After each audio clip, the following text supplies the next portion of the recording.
Hello बच्चों, let's read the question. Nuclear fusion reaction occurs at A high temperature and high pressure, B low temperature and high pressure, C high temperature and low pressure, and D none of these. Now to answer this question, first we will discuss here the key concept, and here the key concept will be nuclear fusion reaction.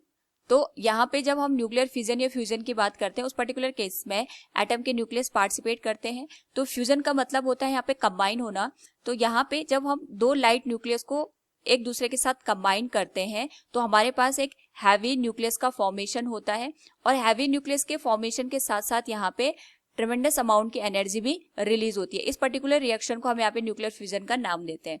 Now according to the question हमसे पूछा गया है कि nuclear fusion होने के क्या क्या यहाँ पे सर्कमस्टांसेस होती है. तो सबसे पहले हमें ये ध्यान रखना है कि जब हम यहाँ पे दो लाइट न्यूक्लियस को कंबाइन कर रहे हैं तो हमें ये ध्यान रखना होता है कि वहाँ का जो टेम्परेचर और प्रेशर है वो बहुत हाई हो.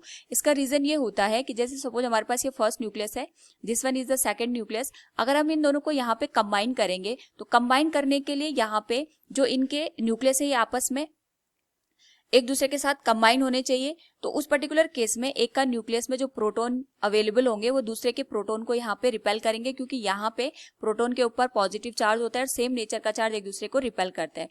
तो यहाँ पे सेम नेचर के चार्ज को एक दूसरे के साथ कंबाइन कराने के लिए in the presence of the repulsive force हमें हाई प्रेशर और हाई टेम्परेचर की रिक्वायरमेंट होती है. और हाई प्रेशर और अगर हमारे पास यहाँ पे हाई टेम्परेचर अवेलेबल होगा तो उस पर्टिकुलर केस में जो दोनों न्यूक्लियस होंगे वो रिपल्सिव फोर्स होने के बावजूद भी एक दूसरे के साथ कंबाइन हो जाएंगे. So from the given question we can say here nuclear fusion reaction occurs at high temperature and high pressure. Option A will be the right answer. Hope all you understood it. Thank you and best of luck.